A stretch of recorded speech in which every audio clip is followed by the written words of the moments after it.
So in this video, my friends, I'm going to be showing you guys how to get the brand new and secret entity blueprint for the STG in Call of Duty Modern Warfare Zombies. This is one of the coolest blueprints I've ever seen. It has the most insane kind of camo that's locked with it. Unfortunately, can't use the camo and on everything else, but it's insane, man. It's this really nice galaxy camo, and you know, when you shoot and stuff, it has like this galaxy effect. It's crazy. It's just really cool, and it's pretty tricky to get. So I'm going to walk you guys through how to get that here in this video. If you do appreciate it and enjoy it, be sure to consider leaving a like, subscribe for more, and let's go ahead and jump straight into this. First things first, you gotta have to unlock the brand new Aether, the Dark Aether portal. If you don't know how to do that, I'll link a video down in the description below. We're not going to waste time in this video going through that, but you got to get, of course, just like every other time, the 4 artifacts. One of them getting, you get from the brand new mission, the Ascension mission. And if you played the Ascension mission and you fought the entity, we're going to be fighting the entity again, but it's going to be a secret boss variant of the entity, and it's going to be obviously more difficult. We're going to be going into the Elder Sigil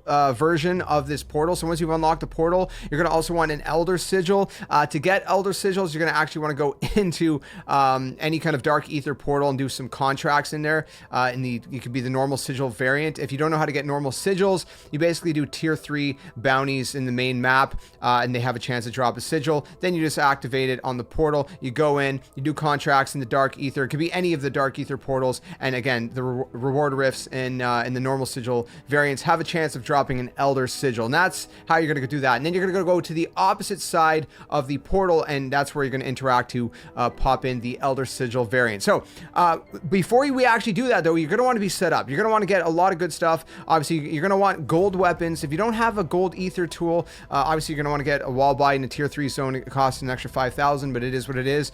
You want a gold weapon. I went in here obviously with an AR because you're gonna need guns that can do some damage at range. Okay, so don't bring like SMGs or anything like that. It's not gonna be very useful. Bring some kind of AR or whatnot. You're gonna want to obviously have at least most of the main perks, right? Obviously, Juggernaut is always ideal. I would say get everything, even Tombstone if you can, because if you do die, well then you get some of your stuff back at least and whatnot. PhD Flopper is good because when you're taking the kind of jump portals to go from like island to island, when you land, it kind of does a little PhD flop, so that's good as well. So I would say just get all the perks if you can, and then obviously max out, pack 3, pack punch, and all that good stuff. And anything else that you have that can be useful, I would highly recommend bringing, like the special mag, I forget what it's called, but anyways, it's the one from the previous Dark Aether portal. Anyways, it gives you unlimited ammo. If you have that, obviously dog bones can help. Anything that you can bring in is obviously going to be pretty much helpful. The only thing you don't really need is like a golden mask. That's probably not very helpful. So anything else bring in, that can help you, and you're pretty much going to be good to go. The other thing I would say is obviously bring a bunch of self-reses. If you can bring like 5 self-reses, that'd be obviously ideal. That'd be even better. 4 or 5 self-reses, just to be as set up as you can, whatever you're comfortable with, obviously. And I would say buy maybe 2 or 3 Juggernaut streaks. You can use the Juggernaut streaks. It's going to give you a little bit of extra protection for a while as well, and it's also going to allow you to do extra damage, and some pretty quick damage to the entity by shooting those weak points. And it has some pretty good range with that death machine as well. And there's going to be a lot of special zombies and everything like that spawning. So you're going to want something that's some stuff like that. That's like I said, self-reses and obviously Juggernaut streaks can be very helpful as well. And obviously bring your healing aura. That's always a must. All right, so once you're set up, what we're going to do is we're going to go into the Elder Sigil variant, and then we're going to be able to go ahead and actually unlock this secret boss fight. One last thing, you do want to get one of those inhibitors, so doing one of those spore contracts. You don't have to complete the spore contracts, but grab those inhibitors. You're going to need them in this Dark Aether. You can get them in the Dark Aether itself, but it's easier to get it before you actually go in. So once we have those inhibitors in hand, when we spawn in, we're going to go ahead and make our way to the high-rise tower. A lot of this stuff is going to be centered around the high-rise tower, not everything, but just follow my path here. I'm going to show you guys as much as I can, just for context, in case anybody needs that extra little bit of footage so you just don't get lost. If you go over to the other side, to the very bottom, right over here, on the bottom in the lobby of this high-rise tower, there's going to be an egg, a spore, and that's why you needed the inhibitors. Then you're going to throw them down, you're going to shoot the egg, you're going to go ahead and pick up this thing called the R4D detector, and this is where you're going to want your teammates to watch your back, so really communicate. You seen, as I just kind of held it up there, I seen an arrow on the wall. You got to follow those arrows. It's going to bring you kind of towards the east over here. So you can see another arrow right here on the wall to my right here that I just seen a second ago on this red wall. If we keep going towards the east. You can see on this archway, there's a bunch of arrows. This is going to bring you into a maze. And this part could be a little bit tricky, especially if there's a lot of zombies. You're just going to look around for the arrows and follow the arrows. I guess you got to go through this path the exact way the arrows show you, otherwise the golden skull is not going to spawn, from what I can tell.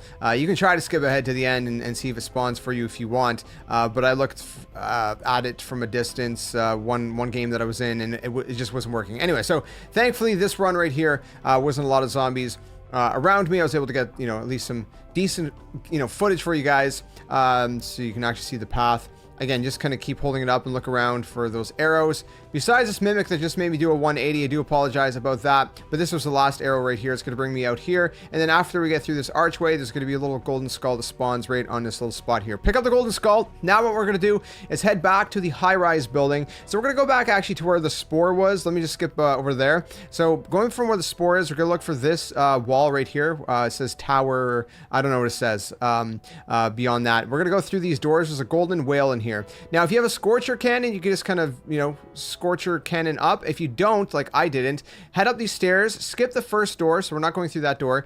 Keep going up the stairs until you see the second door. When you see the second door, you're going to go through that, and we're going to jump on top of the whale. We're going to go to the head, towards the head of the whale, and it's going to give us a prompt to trade the skull. Then towards the tail of the whale, we're going to see a USB stick. Pick up the USB stick, and we're going to head west on the map to the location I just kind of pinged on my map right here. I'm going to speed up the gameplay a little bit, just for sake of time, but I will keep it in the video nonetheless, in case you need to see where I'm going exactly. Again, you can see that building that I just pinged multiple times on the map. I'll be showing you guys the map one more time once we get a little bit closer, actually 2 more times. So you can see the building. It kind of looks like a brown square. This is the building. It's an electronics store, electronics building. Anyways, when you get to the bottom of it, you'll see these kind of stairs here. Just climb up the stairs. When you go through here, you can see there's a receptionist desk or something. Go to this computer and insert the USB stick. It's going to spawn a mangler kind of mini boss, if you will. A lot tougher than the other manglers, so just, you know, keep chipping away at it and do its damage. And once you kill that, it's going to drop a key. So the tower maintenance key. Make sure you pick that up.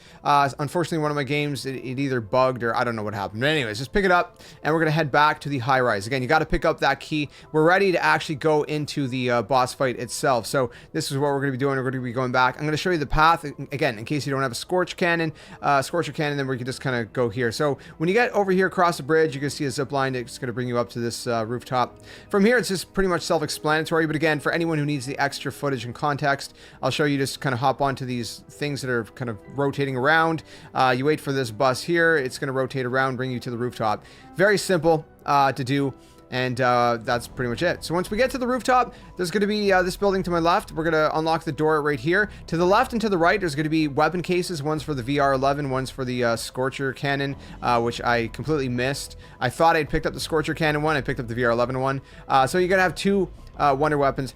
There's a portal right here, an orange portal. All players need to be there in order for it to teleport you in. Once you do, all the players do, you know, group up there, it's going to teleport you into the boss fight, just like it did in the Ascension mission, where you're going to go up to this kind of main island, just kind of, you know, parachute over, and the entity is going to spawn. This is where you're going to want to, if you have Juggernaut streaks, you can spawn in your first one, like I'm doing right here.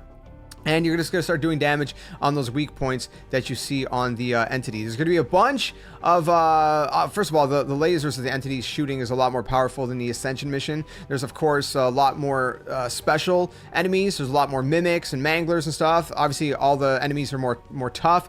But as you see, having this death machine, having the Juggernaut, first of all, it gives me more shield because I'm in a Juggernaut suit, so protects me from the surrounding zombies for a while, and it can do a lot of damage to the weak points on the entity, and it can do damage from a pretty far distance, like literally across map, as you can see right here. I'm doing some pretty crazy damage to it. So again, if you could bring multiple Juggernaut streaks across multiple different people, that would be your best bet. We all had Juggernaut streaks, and it really gave us a much easier time. I cannot recommend it even more to you than that. Like I said, spend that extra time before you come into the Dark Aether to get that extra money to really stack yourself up on self-reses and extra Juggernaut streaks if you can, and just rinse and repeat. So, you know, the entity's gonna spawn around from, you know, island to island, just like the Ascension mission. You're gonna pop all of those weak points, and then that's gonna be it. The health is gonna slowly chip away, go down. Again, this is the entity's echo, and then once you finally completed killing it, the entity is going to be dead. It's going to explode, and after it's done exploding, you're going to see that it should show up that the blueprint has been unlocked. This should pop up on your screen, and then you can go to the reward rift. It's going to have obviously rewards in there, just like you would get from doing contracts, and it's also going to have the blueprint gun in there as well if you want to actually, you know, play around with it in the game. You don't have to pick it up; it's already unlocked, technically speaking. So I don't think you really have to pick it up, but you can go ahead and pick it up anyways. Play around with it, you know, just better safe than sorry as well. And you can see it in all its beauty. Again, this is the STG blueprint, and that's pretty much it. That is how you unlock it